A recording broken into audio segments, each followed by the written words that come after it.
기도합니다.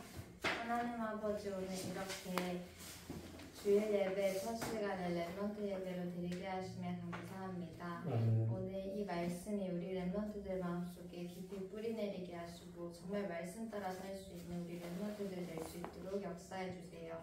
세계복음화의 언약이 우리 랩런트들의 언약으로 붙잡혀질 수 있도록 역사해 주세요. 예수 그리스도 이름으로 기도드립니다. 아멘. 오늘 제목은 마게도냐의 이정표입니다. 마게도냐의 이정표가 뭐냐? 전환점의 이정표예요. 오늘 우리 랩런트들이 인생의 전환점을 찾아내시기를 기도합니다.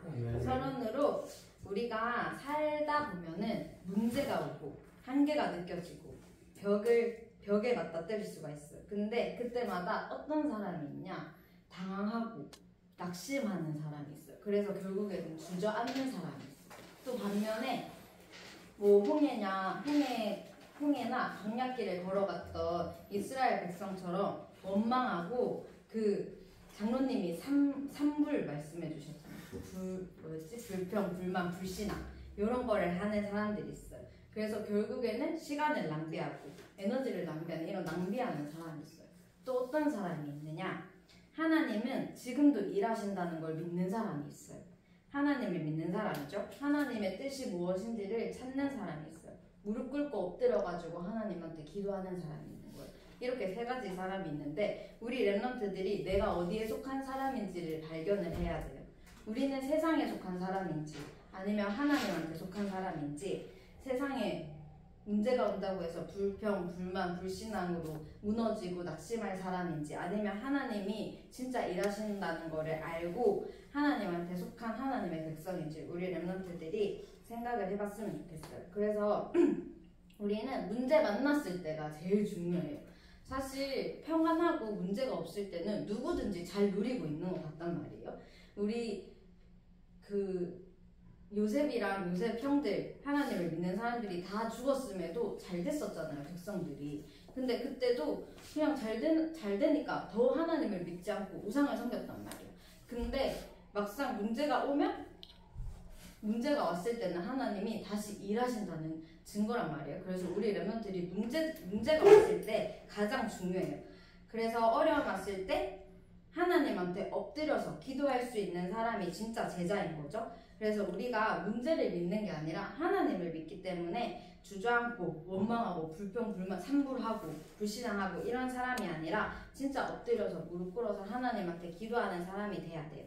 그때 우리가 진짜 하나님 앞에 무릎 꿇고 기도할 때 본론에 보면 하나님이 전환점을 보게 하세요. 맨 처음에 문이 막혔다고 돼 있었죠. 성령께서 아시아에서 말씀을 못 전하게 했어요. 선생님이 그림을 못 그리지만은 지도를 그려보자면 여기가 안디옥이었어요. 안디옥. 근데 안디옥이고 여기가 갈라디아. 그리고 여기가 아시아. 여기가 비두니아. 이렇게 있대요. 이렇게 해가지고. 그래가지고 맨 처음에 안디옥에서 아시아로 가려고 했어요. 근데 갈라디아에 이제 이미 1차 전도 여행 때 제자들을 세워놓은 거야. 그래가지고 여기 이제 제자들 다시 세우고 또 이렇게 딱 다져놓고 아시아로 가려고 했는데 하나님이 막으셨어요. 그래서 그러면 비두니아로 갈까? 비두니아로 갈까 했는데도 그때도 하나님이 막으셨어요. 그래서 여기도 저기도 가지 못하고 여기 어디였냐? 드로아로 가게 된 거예요. 드로아. 그래서 그 드로아에서 하나님이 답을 주셨어요. 우리 문이 막힐 때 이 바울팀들은 뭘 했냐면 근본을 누렸어요. 근본이 뭐야? 복음을 누렸어요. 예수가 그리스도라는 거를 누린 거예요. 우리가 문이 막힐 때 당황하고 불안해하고 주저하고 이런 것이 아니라 예수님이 나의 구원자시지, 예수님이 모든 문제 해결자시지, 여기로 가야 돼요. 나는 응답받아도 좋고 눈에 보이는 응답이 없어도 좋고 문이 열려도 좋고 문이 닫혀도 좋고, 왜냐? 예수가 그리스도이기 때문에, 예수가 내 모든 문제 해결하셨기 때문에 나는 행복한 사람이구나, 예수로 충분하고 만족하구나, 이거를 딱 깨닫고 있었던 거예요. 이걸 누리고 있었던 거예요. 그렇게 복음을 누리면서 기도하면서 기다렸어요. 이 드로아에서 기도하고 기다렸는데 복음이 맞고 하나님의 계획이 맞고 전도가 맞다면 하나님의 시간표를 누릴 수 있어야 돼요. 우리 렘넌트들이 기다릴 줄 알아야 돼요. 내가 내 마음대로 막 움직이는 것이 아니라 문이 막혀서 움직일 수 없으면 기도하고 기다리면 돼요. 문 여실 때까지 기도하고 기다리면 되는 거예요. 그러다가 하나님이 문을 여시면 그때 도전하면 되는 거예요. 그래서 우리 렘넌트들은 나는 지금 복음을 누리고 있나? 근본을 누리고 있나? 나는 지금 정확한 성령 인도를 받고 있나? 나는 복음으로 계속 돌아가고 있나? 요거를 점검을 해봤으면 좋겠어요. 그래서 나는 그리스도 누리는 하나님의 자녀, 나는 기도하면서 성령의 역사를 기다릴 수 있는 하나님의 자녀. 그 혼춤만 받으면 하나님께서 예루살렘, 유다, 사마리아 땅끝까지 도전할 수 있게 하신다고 하셨잖아요. 그래서 우리 렘넌트들이 그거를 붙잡고 누리고 있으면 하나님께서 새로운 현장을 직접 보여주세요. 드로아에서 기도했다 했잖아요. 근데 마게도냐 사람이 꿈에 나타나서 바울한테 우리한테 건너와서 복음을 전해줘 라고 꿈에 나왔다 했잖아요. 여기가 마게도냐. 바다를 건너서 가면 여기가 마게도냐예요.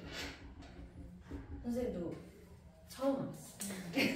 근데 바울팀이 이렇게 바다를 건너서 마게도냐 빌립보에 들어가서 복음을 전하기 시작해요. 새로운 전도의 문이 열리는 거죠. 바울은 여기 아시아 아니면 비두니아 여기만 생각을 했는데 하나님께서 새로운 문을 열게 하신 거예요. 그래서 하나님께서 하시는 응답의 역사가 시작이 됐는데 이 전환점이 하나님이 전도의 전환점을 주셨구나 라고만 생각할 수 있는데 그뿐만 아니라 하나님께서 바울의 틀을 깨트리는 전환점이기도 했어요. 그릇의 전환점이었던 거예요. 하나님께서는 바울에게 너는 로마 전체를 살리고 세계를 살려야 될 사람이다 하고 틀을 바꾸시는 그릇을 바꾸시는 시간표였어요. 그래서 이거를 위해서 하나님이 바울에게 로마 복음화, 넌 로마 복음화 할 사람이야. 전 세계를 살릴 사람이야. 이거를 알게 하기 위해서 방향을 틀어서 역사를 하신 거예요. 근데 이 일이 바울한테만 일어나는 게 아니라 우리한테도 일어날 수 있어요. 그래서 우리 렘넌트들이 문이 막혔을 때 내가 나는 이게 하나님이 인도하시는 방향이 맞다라고 생각을 했는데 왜 하나님이 막으시지? 이런 일이 있었을 때 낙심하는 게 아니라 하나님이 새로운 응답의 문을 준비해 두셨음을 알고 하나님께서 우리가 세계를 품은 그릇을 준비하라는 시간인 줄 알고 감사하면서 기도하고 누리고 기다리면 되는 거예요. 이렇게 해서 마게도냐 현장에 들어가니까 뭐가 있었냐면 2번이에요. 뭐가 있었냐면 사도행전 16장 11절에서 12절에 보면 드로아에서 출발해서 빌립보 도시로 가요. 그래서 거기서 며칠을 머물면서 기도처를 찾다가 문밖 강가라는 현장으로 가요. 거기에서 누구를 만났냐? 두아리다 성에 자주 장사하는 하나님을 경외하는 루디아라고 하는 사람을 만나게 돼요. 루디아는 자주색 옷감을 파는 사람이었대요. 근데 자주색 옷감이 뭐죠? 라고 하면 자주색이라는 염료를 그 당시에는 구하는 게 엄청 어려웠대요. 그래서 자주색 옷감은 엄청 고급 물건이어서 왕의 옷 아니면 진짜 돈 많은 사람들이 사용하는 그런 옷감이었대요. 그래서 루디아는 부유층 사람들을 상대하는 아주 큰 사업을 하는 사람이었던 거죠. 근데 그 사람이 하나님을 경외하는 사람이었대요. 복음을 갈급하게 기다리는 사람이었던 거예요. 그래서 하나님이 이 루디아라는 사람과 바울을 만나게 하신 거예요. 그래서 주께서 루디아의 마음을 여시고 바울의 말을 따르도록 직접 역사하셨어요. 내가 전도해보려고 막 열심히 노력했는데 안 돼요. 친구가 이상하게 생각해. 이렇게 생각할 수 있잖아요. 근데 전도는 우리가 말을 잘한다고 되는 게 아니라 하나님께서 마음의 문을 여셔야 되는 거예요. 그래서 하나님께서 예비하신 사람이 있구나 라는 걸 우리 렘넌트들이 알고 그냥 예수 그리스도 전달하면 되는 거죠. 그 사람이 받으면 하나님이 준비하신 사람이 그 사람이 나는 아직 아니야 하면 알겠어 하고 놓고 기도해주면 돼요. 우리 전도는 하나님께서 하시는 거다. 이런 걸 좀 알았으면 좋겠고 사도행전 16장 15절에 그와 그 집이 다 세례를 받고 루디아 집이 다 세례를 받고 그 바울한테 청하여서 만일 나를 주 믿는 자로 알거든 내 집에 들어가서 머물러 달라 이렇게 말을 해요. 그래서 루디아 집에서 머물러서 그때부터 빌립보를 살릴 센터가 된 거예요. 루디아의 집이. 그래서 여기에 예비된 제자들이 계속 모여드는 전도운동이 일어나고 그렇게 된 거죠. 그래서 빌립보 교회가 세워진 거예요. 근데 이렇게 문제를 만났을 때 전환점을 바르게 보니까 복음을 누리고 기도로 성령 인도를 기다렸더니 하나님의 전환점을 맞이하게 해주신 거죠. 우리 랩런트들도 진짜 올바른 전도와 선교의 언약을 붙잡고 예수 그리스도 언약을 붙잡고 기도하고 기다리고 있으면 하나님께서 정확한 응답의 문을 여시는 거예요. 그리고 하나님께서 성령으로 인도하시는 거예요. 그래서 어떻게 되냐? 3번 하나님의 절대 망대가 만들어집니다. 우리 2주 전에 위기 가운데 이루어진 가정 복음화라는 강단 제목이 있었어요. 그때 그 바울이 귀신 들려서 점치는 여인을 치유했잖아요. 복음으로 치유했잖아요. 근데 그 주인이 고마워하지 못할 망정 내 밥줄을 끊게 해 하면서 바울을 고발해서 바울이 감옥으로 가는 그런 일이 벌어졌었죠. 그때도 사실 인간적인 눈으로 보면 문제잖아요. 바울은 잘못한 게 하나도 없잖아. 그냥 복음으로 그 사람을 치유해 준 건데 감옥에 들어가게 됐어요. 근데 사실 바울은 감옥에 들어가지 않아도 되는 신분이었어요. 왜냐하면 로마 시민권을 가지고 있었잖아요. 그때는 로마 시민권자는 재판을 받지 않고 구금도 되지 않고 형벌을 받지 않는데 그게 로마의 그 법이었대요. 근데 바울은 이 문제 앞에서 여기에도 하나님의 계획이 있겠구나 하고 감옥에 들어간 거예요. 그래서 찬송하고 기도하고 또 자기들끼리 막 예배를 했죠. 그때 어떤 일이 일어났냐? 감옥이 진동하더니 지진이 일어나서 감옥의 문이 다 열리고 감옥이 다 망가진 거예요. 그래서 그 감옥을 지키는 감옥을 지키는 간수가 나 이렇게 다 문도 부서지고 이미 다 도망갔겠구나. 죄수들이 다 도망갔겠구나. 그럼 책임을 물으면 자기한테 물을 거 아니야. 안 되겠다. 자살해야겠다. 라고 딱 생각을 하고 자살하려는 순간 바울이 자살하지 마라. 우리 다 여기 있다. 라고 말을 하죠. 근데 이 간수도 하나님이 예비하신 영혼인 거예요. 그래서 그 간수가 뭐라고 했냐? 선생님들이요. 내가 어떻게 해야 구원을 받겠습니까? 하고 물어봐요. 그때 바울이 진짜 중요한 그 말을 하죠. 주 예수를 믿으라. 그리하면 너와 내 집이 구원을 받으리라. 라고 말씀을 한단 말이에요. 그렇게 또 간수와 그 집이 다 예수님을 믿고 세례를 받아요. 이렇게 사명자가 또 찾아지는 거예요.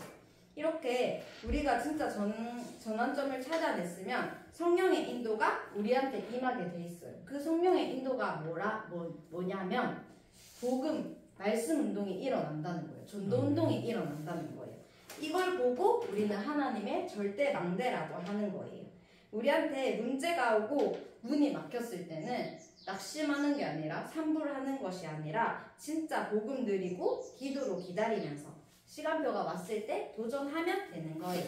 그러면 하나님께서 전환점을 허락하셔서 성령으로 인도하시고 성령으로 역사하셔서 우리 랩런트들 가운데 전도운동이 일어나는 절대 망대가 세워지도록 하실 거예요.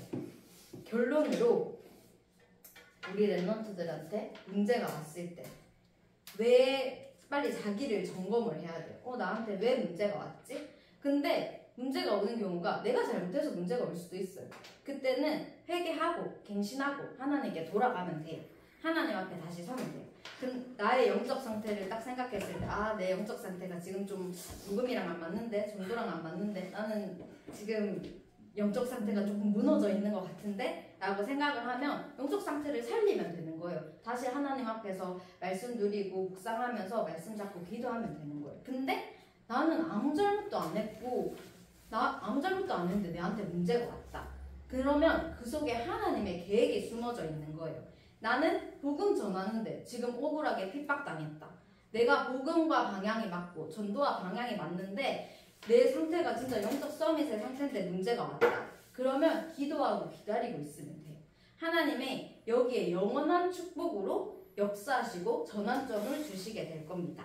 로마서 8장 28절에 보면 우리가 알거니와 하나님을 사랑하는 자 곧 그의 뜻대로 부르심을 입은 자들에게는 모든 것이 합력하여 선을 이루느니라 라고 말씀을 하셨어요.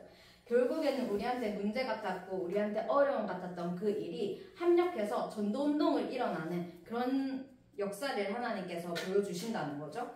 그래서 우리는 마태복음 28장 19절 모든 민족 제자 삼는 것만큼의 그 그릇을 넓혀야 돼요. 그리고 마가복음 16장 15절에 만민한테 갈 만큼의 그릇을 넓혀야 되는 거예요. 사도행전 1장 8절 예루살렘, 유다, 온 유다 사마리아를 넘어서 모든 민족, 모든 땅끝으로 가는 것이 우리의 그릇이고 우리의 사명이어야 해요.